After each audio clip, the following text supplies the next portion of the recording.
Looks like. Maxwell, can you come over as a panelist?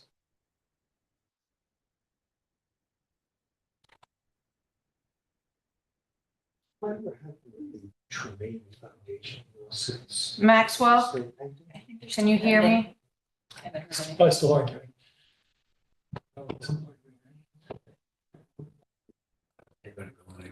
Figured out. Yeah.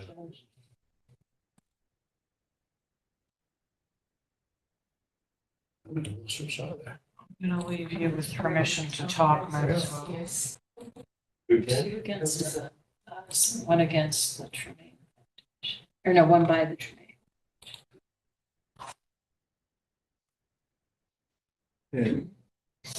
Neelak? No. Maxwell, can you hear us? Should we just go ahead and start? Hey. Yes. Hello. No, you don't need to sign it. If you speak though, just identify yourself. Do you want to go ahead and start or should we wait for Max? I'm not, I have Maxwell allowed to speak, so if he can and is ready to participate, he can speak. Otherwise, he might log off, log back on. I'm not sure, maybe he's having some technical difficulties. But at this point, I wouldn't seat him because he's not able to participate. Okay. Okay. But we're ready to go. Yes, Recording? yes. All right, welcome everyone. I'd like to call this May 15th, 2025 meeting of the Planning and Zoning Commission to order. We have a pending application as our first agenda item, which is 25-11, 145 Harbor Avenue, and 146 Harbor Avenue. This is map 13, lots 92, 93, 94, and 96, zone R5. Owners are Casalino, Mary C. Life Use, and Sulo, Sarah, and Casalino, Mary C. Remainders, Sarah Sulo, and David and Marianne Mazzoni. Applicants Mike and Sarah Sulo. This is a coastal site plan review per section 25-2 per point 2.1.3 to modify and repair existing storm drainage system, add processed stone in existing driveway area, and repair existing non-conforming detached garage, including the extension of utilities to the garage within 25 feet of a coastal resource. And let me just take a minute too to say, present tonight, we have Bob O'Connor, wife Gogda, John Duza, myself, Carol Snow, in person, Janet Peckinpah via Zoom. So is anyone here? Yes, Mike Sulo is here. Mike, can you hear us? Yes, I can. Excellent. Great.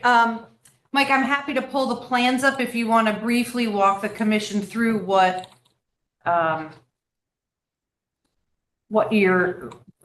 project has included. We needed to replace some existing pipes. We had an existing permit with DEP, so there were some clogged pipes that we had to replace. And so we wanted to put gravel on the driveway where the pipes were previously. And in the process, we saw that part of the wall of the existing garage was collapsing, so we want to repair that.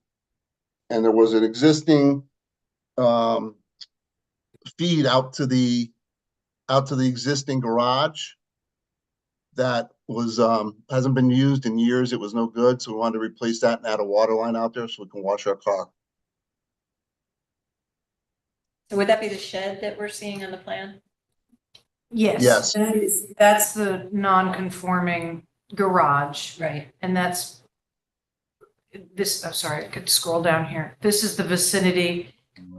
As Mr. Sulo indicated, there is a yard drain in the property and a series of catch basins in this area that lead an outlet to the sound. And that was the subject of a COP in 2018. And part of that approval included some maintenance responsibilities. And so staff had questioned, initially unaware of the COP, we had a recent inland wetlands application on the neighboring property, on the adjacent street. And there was a delineation of inland wetlands in the area.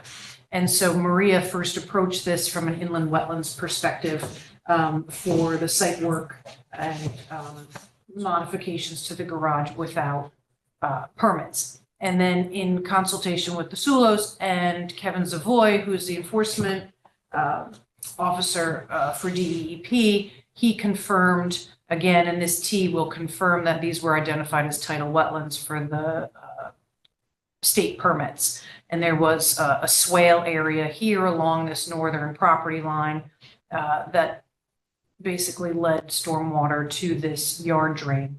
And some of the work included, correct me if I'm wrong, like that this was sort of dug out and replaced piping. That's correct. The stormwater. The existing piping was full of mud and silt and stuff. So Kevin, I emailed him again to confirm that these plans and the description are all covered under the maintenance agreement. From 2018? From 2018, and so, or the maintenance responsibilities, I guess, for the permit. And he did confirm that he had no concerns about those improvements and noted, that maintenance is important to prevent any sedimentation outletting into the sound. So that resolved that matter. And then what falls into local jurisdiction is essentially any work that's within 25 feet of that coastal resource. So that's the tidal wetland there. And it's odd, this garage, and it sort of has this lean-to on the north side of it. It straddles a property line that was under two separate owners before you purchased that north piece. So it's odd. It's a little challenging to value structurally from a floodplain ordinance perspective, I think, because it's valued for both properties. So Johnny Anako, our public works director, who is our floodplain administrator, will work with the Sulos to determine whether or not it's a significant or a substantial improvement, which is essentially 50% of the market value of the existing structure. Mm-hmm. And then if it is considered that, then the improvements need to meet current floodplain requirements. It's not in a velocity zone. Or within that There are limit houses of in front of moderate. it, aren't there, between? Yes, yeah, this is Between set the back sound, quite a bit from the sound. Yeah, And so in a still water, in an AE, I should say, it's really venting, flood vents and then materials. Yep. Proper materials would be required. So we'll leave that. It's my suggestion to the commission that be included as a condition of approval, since there hasn't been an opportunity to really kind of iron that out. yeah, And confirm that with John. The work will require a permit. Some of this is as a result of enforcement. Like I said, it was started without permits.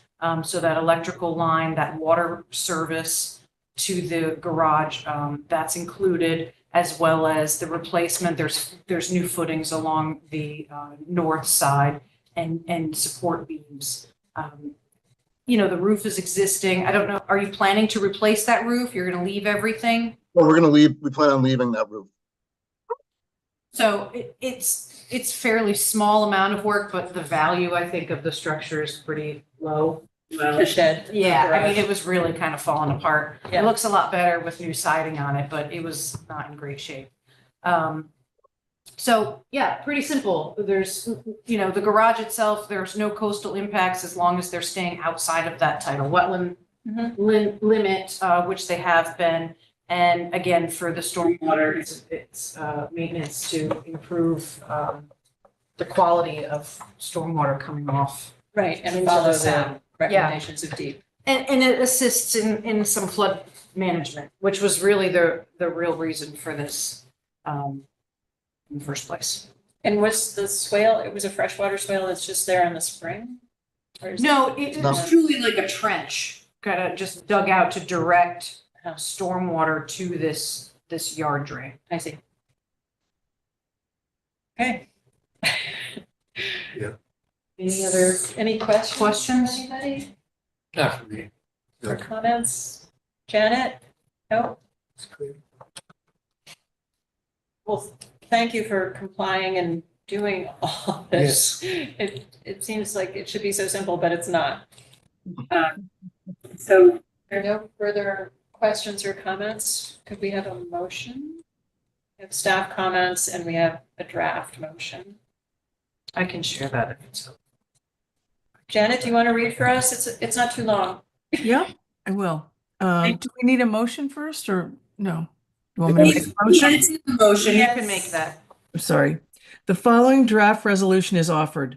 The Madison Planning and Zoning Commission approves application number 2511, 145 Harbor Avenue, 146 Harbor Avenue, map 13, lots 92, 93, 94, and 96, zone R5. Owner, Cozzolino Mary C. Life Use and Sulo Sarah, and Cozzolino Mary C. Remainders, Sarah Sulo, and David and Marianne Mazzone. Applicant Mike and Sarah Sulo, coastal site plan review per section 25.2.1.3 to modify and repair existing storm drainage system, add processed stone in existing driveway area, and repair existing non-conforming detached garage, including extension of utilities to garage within 25 feet of a coastal resource as shown on application documents, with the following condition. 1, that prior to the issuance of a preliminary certificate of zoning compliance, the applicant shall submit to the zoning enforcement officer documentation that the garage renovations meet the Madison floodplain ordinance. In the event that changes to the approved plans are required as a result of other agency permitting to support the proposed activity, the Madison Planning and Zoning Commission reserves the right to review said changes and may require modification of this approval. The Commission finds that with the above referenced conditions, the proposal is consistent with all applicable goals and policies in the Coastal Management Act and Section 25 of the Madison Zoning Regulations. No anticipated and impacts to coastal resources are expected. The effective date of this approval is May 29th, 2025. Thank you, Janet. Could I have a second? Very Claudia? All in favor to approve? All in favor. Okay, you're all set. Thank you. Can I just ask one question? Yes. Yeah. So I have to contact, Mr. Does he have to come out there or what do I have to do with him? For the flood permit, Yes, I would call him and talk to him about the the permit application that was submitted. I think it was last yeah, because I did talk to him like on May 1st. of this month. Yeah, uh-huh. Yeah, to follow up with him because it's going to be, he's going to need to know specifically what materials you've used. Okay, Whether or not, first he has to determine if it's a substantial improvement. So he needs to Yep. know the estimate, the cost breakdown of your work Yep. compared to the value. And then if Okay. it does need to comply, Okay. he'll give you that list of where the vents have, how many vents you need based upon the size of that structure. okay. I'll call him tomorrow. Okay. Thank you very much. Thank you. Thanks. Thank you. Take care. Maxwell's here. I'm sorry, Maxwell, for. Yeah, no, apologies. I think I was said I was supposed to make it in person, but had some issues on the home front, so joining from Zoom and was given the wrong link, I think. So I was scrambling, but glad I could make it. Welcome. You missed the Great. Yes. first application, but we have one more. It's going to be a pretty quick night, I think. Would you like to seat Maxwell? Yeah, why don't we seat you, Max? So, To replace since you John made it. Morgan, who's absent. And feel free to speak up. Thank So you. on to our next agenda item, it's 20-05 plus a CSP for 908 and 916 Boston Post Road. Map 39, lots 3 and 4, zone R2, owner applicant, The General's Residence at Madison LLC. a special exception permit modification, coastal site plan and application for deposit of material to modify a previously approved 9-unit small cluster housing development pursuant to section 3.12 of the Town of Madison zoning regulations. And I think this is to discuss final site improvements. Yes, and so Adam Greenberg is not here, although he said he's traveling this afternoon and said he was going to try and get on. But I have had conversations. So this it's listed as an enforcement item on the agenda, and this is not an enforcement hearing or issue. This is a An update. discussion this evening. So I did want to clarify that. I think IT just wasn't sure how to label it since it wasn't a pending application. But there was concern that there, at the time of CO for the last residential unit, which was one of the units in the replication generals, one of the two-family The house. units. There were outstanding site improvements at that time, and the developer had entered into an agreement with the town to complete those site improvements. And so it has been some time since that, and really, we have received concerns from resident in the development and then inquiries as well after. And I have maintained having a fat file in my office waiting for the completion. And I know there have been some challenges on the developers end to get to this finish line. Essentially, the items that were outstanding at the time, there was a requirement of the original approval that had a plaque that was authorized or reviewed by the Historical Society, the text language of that, and that sign is supposed to be erected near the general's residence. And that had not been installed. The public access area had not yet been installed. You have since received a modification, approved a modification to that area as well. That was initiated through the HOA. And then the largest item really is the sidewalk along Boston Post Road. Right. And as part of that sidewalk, that included a walkway to the main front door of the That house. the general's Yes, residence that's itself. And so the questions were, when is this going to be completed? The permit is not expiring because of statutory changes based on COVID-related. COVID. And yes, so it is still a valid permit, so there's not a need to worry about an extension. But essentially, the need is that, the CO was granted based on this agreement that the work was going to be done. So I have been in contact with Adam to find out where the status is on the sign and the sidewalk specifically. The sidewalk, he has done some work over the last 2 weeks, coordinating with the design engineer, which is Stevens and Associates, and finding out the status of DOT approvals for that design. And so I did receive confirmation that DOT had permitted that design, authorized that. An actual encroachment permit is issued to the contractor who would be doing the work, because they have to provide the license and the bond for that. So that requires a renewal process and for the developer to hire a contractor to do the work. Some of the challenge is costs have increased as well. From the original quotes and estimates that accompanied our agreement, some of those have gone up.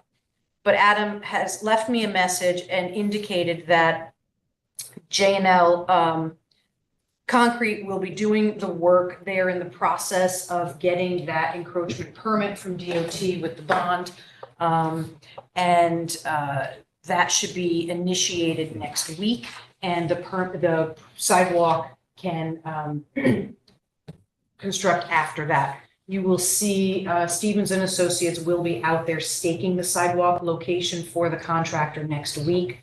And so I expect that physical construction on the sidewalk will begin in the next couple of weeks. With respect to the sign design has been approved by the For the Historical Society. And the question was, the initial sign was like a bronze, very expensive, heavy sign. I think somewhere like $4,000 to $7,000 for this to manufacture that sign. In speaking with a sign contractor, he was able to fabricate the same look, but in a Synthetic. yeah, like an HDU or something like that, which he's looking to mount on just a black powder coated sign. And that sign needs to be mounted on the property. It's not within the state right of DOT. way. Yeah, DOT will not allow for that. And so that, all the wording and everything, the history of that was all part of the original project and was approved. It also includes a QR code, which after all these years, it still works and hold up the history of, because I tried it. So it's a link to the Historical Society history of the house? Yes, Oh, it that's is. good. It's nice, and really, when the sidewalk is there, it's appropriate, it should be there, and part of that. As far as the public access area, there was public access, the original design was part of the requirement of the developer. The HOA has changed that. The plans, those documents do need to be finalized by our attorneys and the easement filed on the land records. Per I- the discussion that we had here. Yeah, the most recent permit. There already is an easement filed, but it's larger than what the commission modified at your last go around. It was last year, I think, right?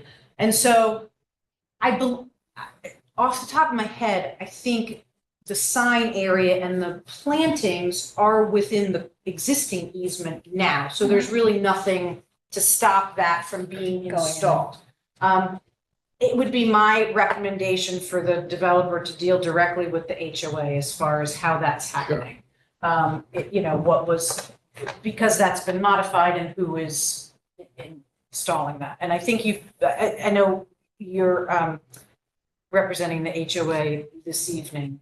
But I think that was, And coordinate with construction of the Conversation. sidewalk, because it's right at the end of the sidewalk. it's not connected to the sidewalk. Yeah. So the sidewalk is on state property and there is a Oh, I don't little mean bit of physically a, connected, but the work. right, there's a little bit of a path. So there isn't really anything holding up installing the sign or those plantings right now. The finalizing the easement language and things, yes, but physically, if you're looking to get something in the growing season right now, I Go think ahead. that's reasonable and feasible. Yep. I don't know that that's the commission's purview to really kind of determine who's doing what between the developer and the Sure, HOA. And I sure. think that to let them, everybody knows it, that's the end goal, is to install that.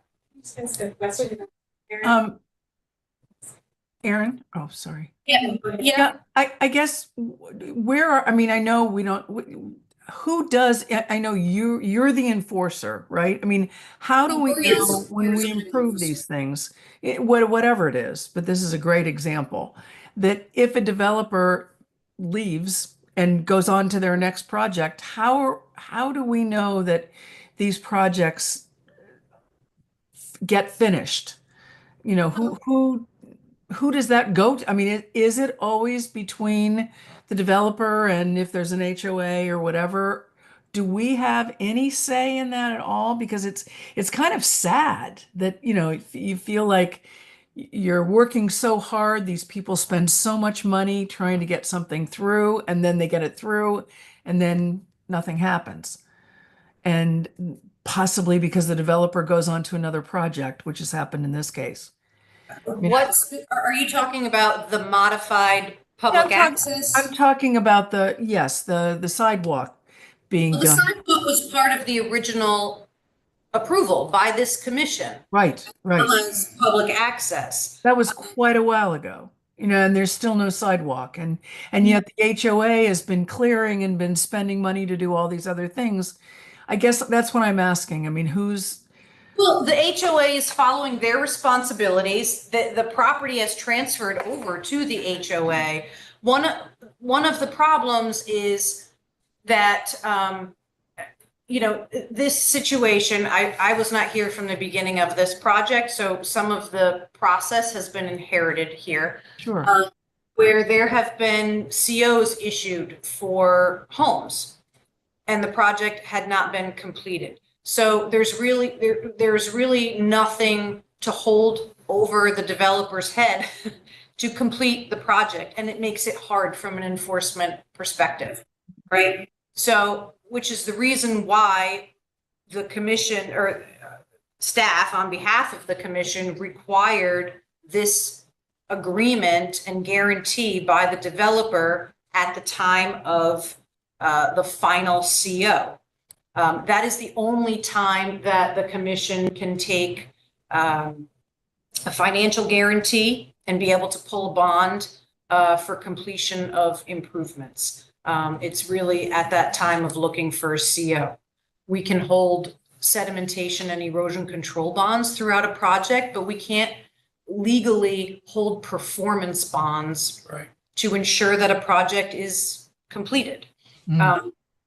Our hands are tied to the point when they're seeking a CO or to occupy that. And the goal is, yes, now you have something. So these public improvements for the folks who are living on this property, if the developer does not follow through with that, then the commission has an opportunity to hold a public hearing, give the developer an opportunity to be heard, and then pull the bond. So in this case, it's a little bit different because there were multiple parties as part of the developer, and there had been some type of falling out between the developers. Yeah. More than one developer, I think. Failure, I think, at that point. And so the financial guarantee that the town has received is not good. And so I don't hold a financial guarantee. I hold an agreement, a signed agreement from the developer entering into this, understanding all of the outside improvements that need to be done. And I do believe that Adam is looking to make good on that and follow through. And I really am hopeful that by the end of June, we will have this completed, the sidewalk and the sign, and at least a direction whether the developer is going to pay the HOA directly to do work, whether they're going to, whatever the agreement is, to complete the public access as well and put an end to the project. If that does not happen, I think then the commission has the opportunity that based on this agreement, then you can move forward with some type of action. And at that point, I would get our land use council involved. Yeah. Okay. Our attorney to best advise you on how to do that.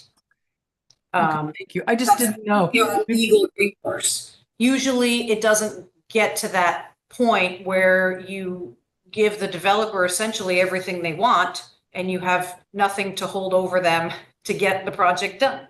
That's, Exactly. that's not ideal from our perspective. Right. Okay, I appreciate that. Yeah, Explanation. it's a little bit challenging. Yeah.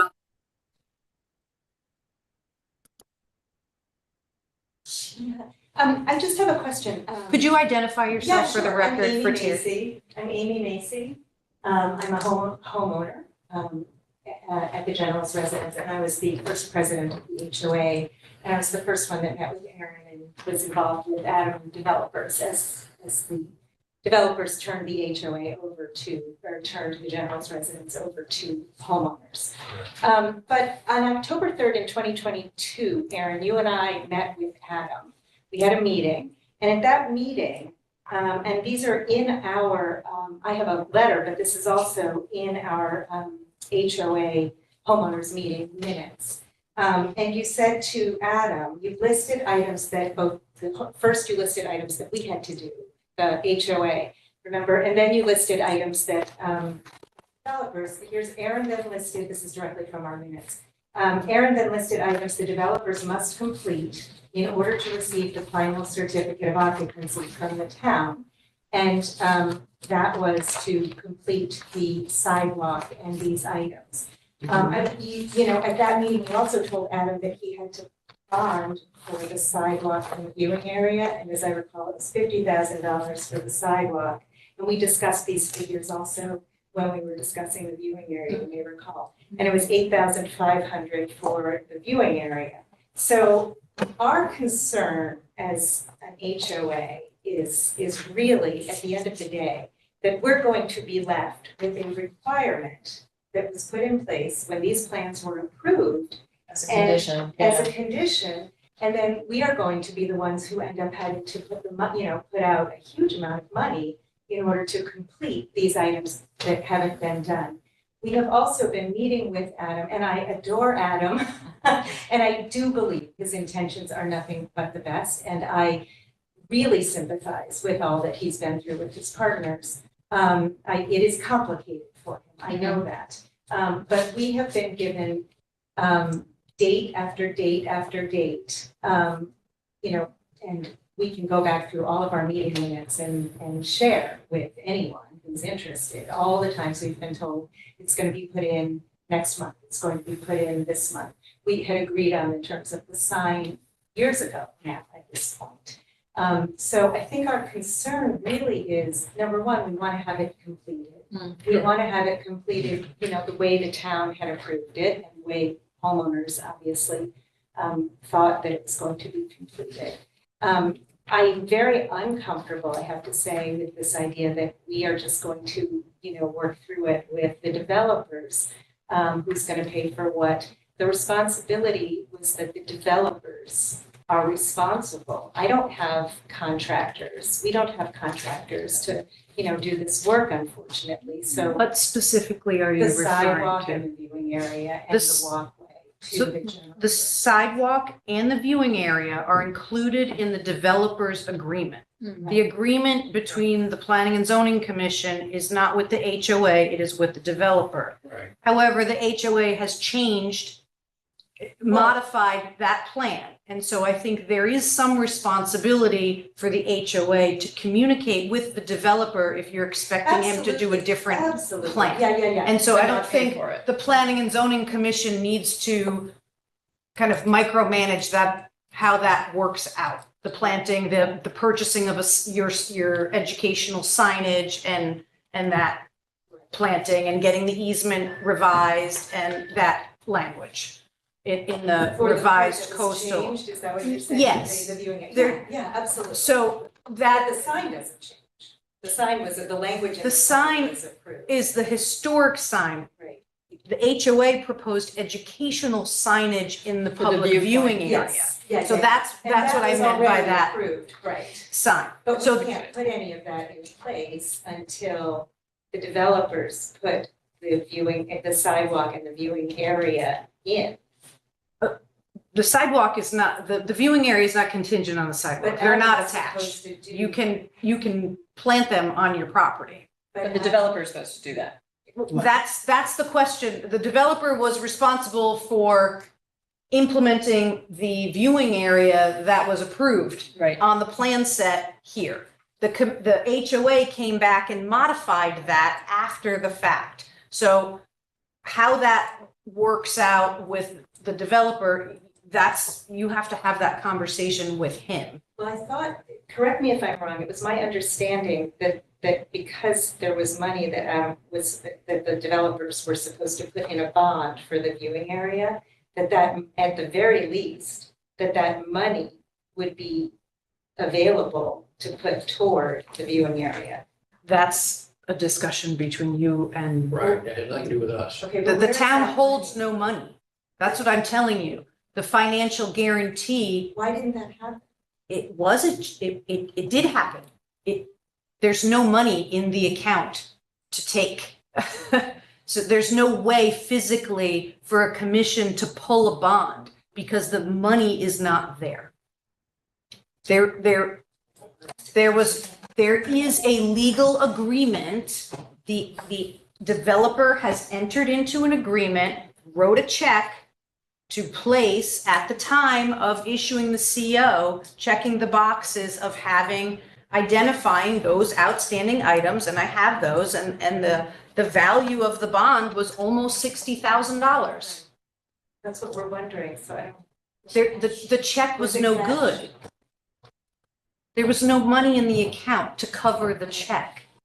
So we physically have no money to pull a bond. We have an agreement. This was in 2022, though. It was in 2023.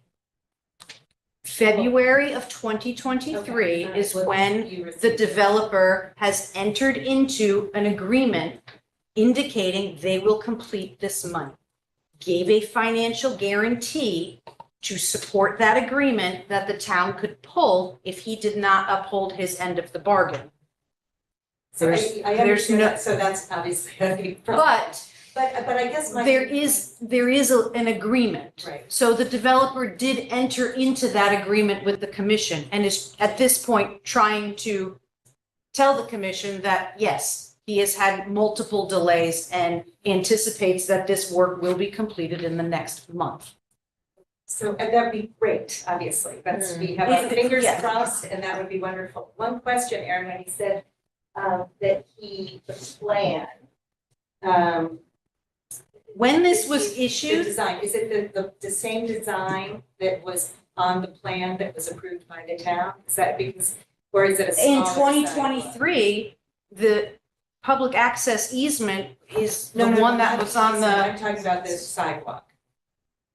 the date of the sidewalk, No, the design.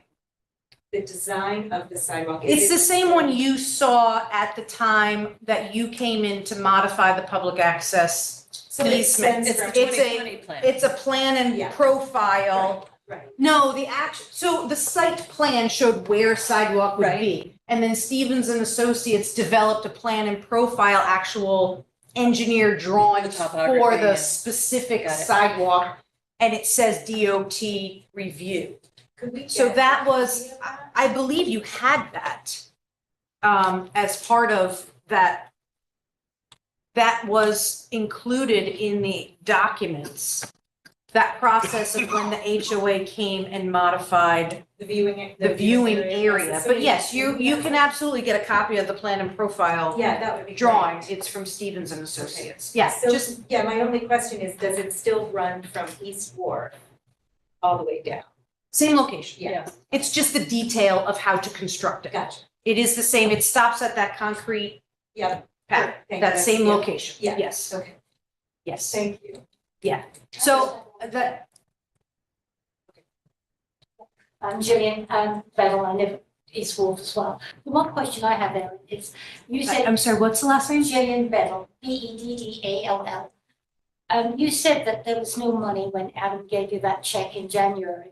He didn't sell the last house until March of that year. So there was still income coming in at that point. The check that was received with the completion for site improvements at the time of issuing the zoning compliance and the CO. I don't know what the date of the closing was versus closing out those permits and satisfying the departments. That was February, the end of February in 2023.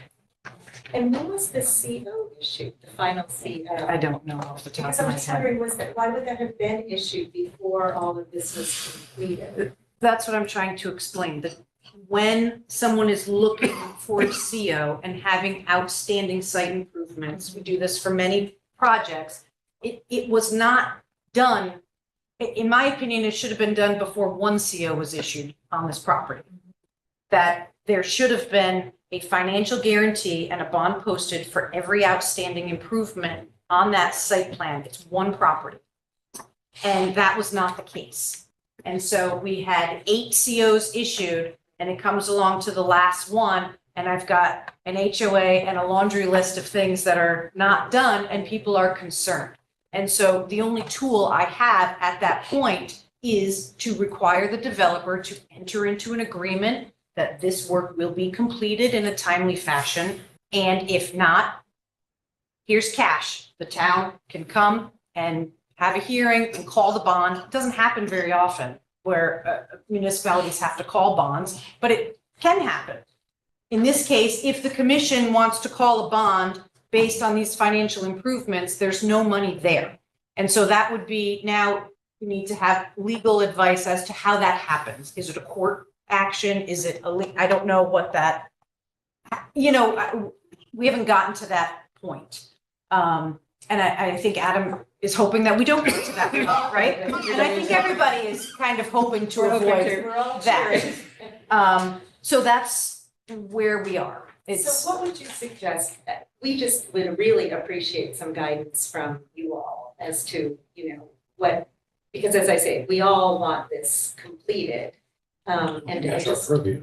Yeah, I'm afraid it's not a commission issue so much. Yeah, that's between well, I you mean, and the developer. as far as the viewing platform, yeah, I mean, I think. the viewing platform costs a lot less money than the sidewalk. From where we sit, it's the sidewalk. So the HOA is not the party who signed the agreement to complete the improvements. That's the developer. Okay, that's great. That's what- So that Adam signed this as a member of the general's residence at Madison. So he is the responsible party in this That's very helpful. agreement.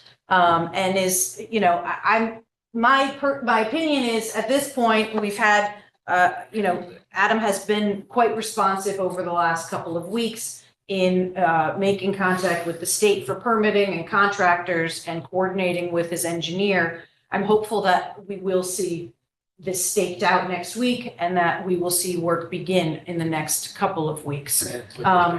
If this is not, I think the committee or the commission can say, let's talk again in, at our first meeting in July and see where we stand and what would be next steps then.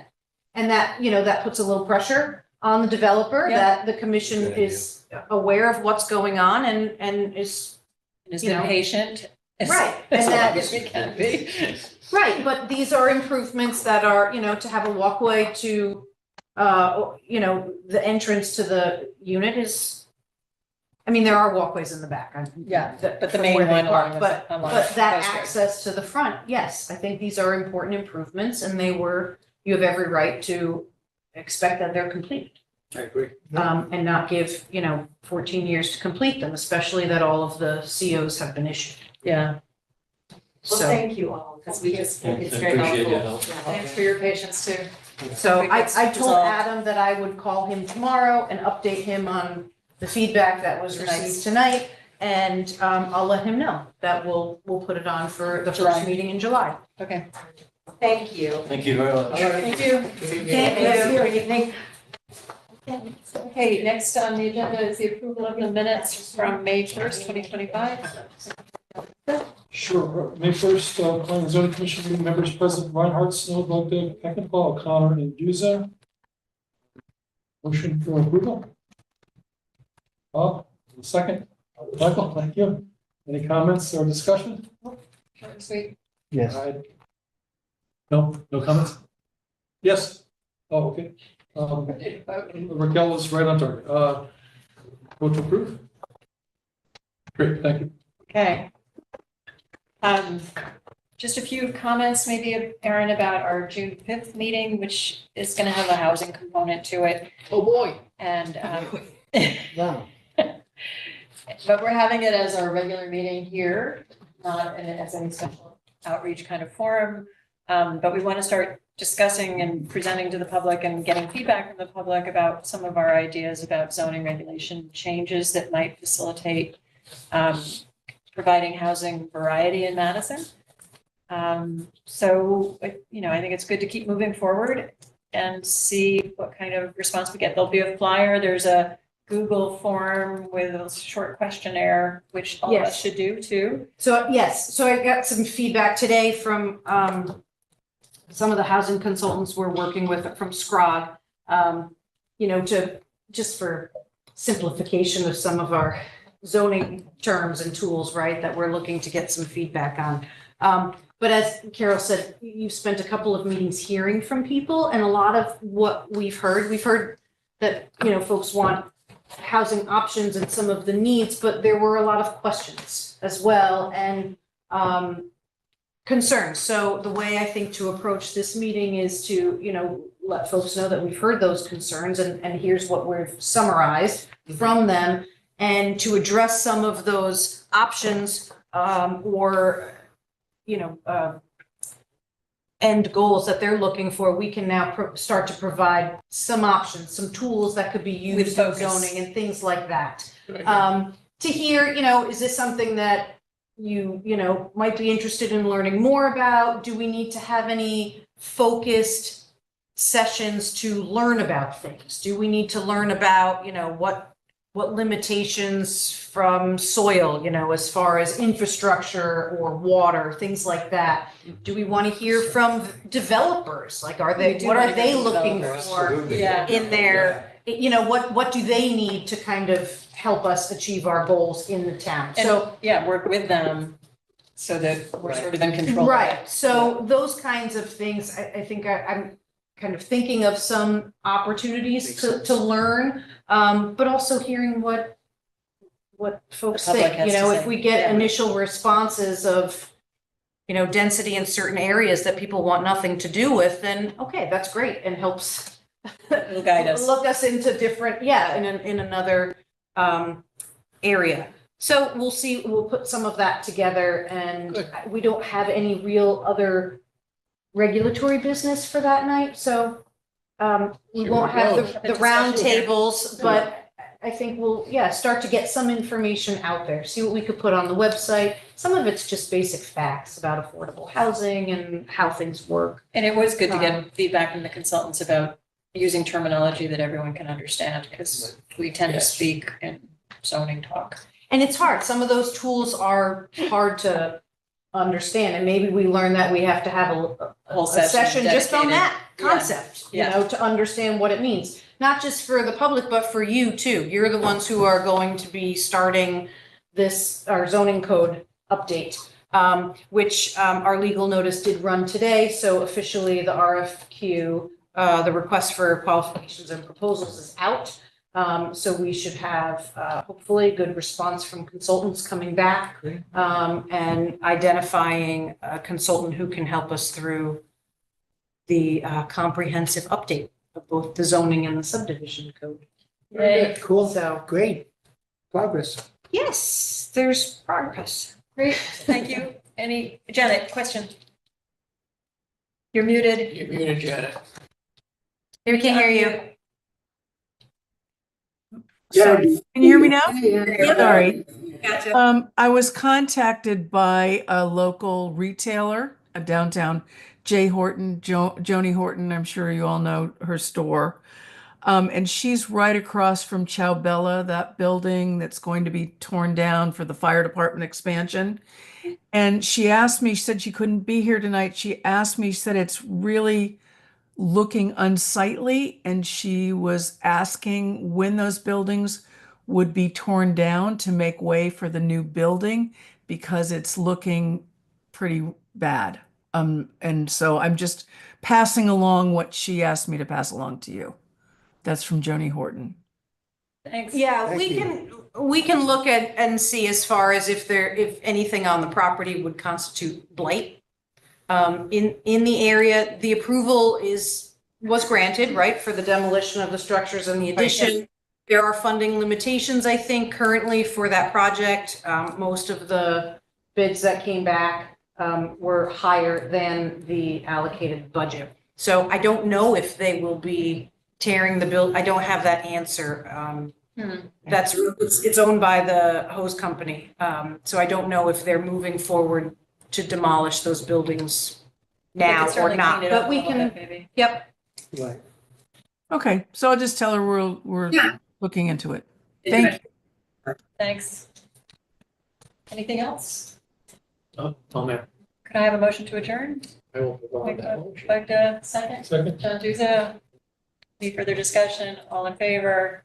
All in favor? Adjourned at Yay. 7:50. Thank you, everybody. Thanks, Maxwell. Thank you. Thanks.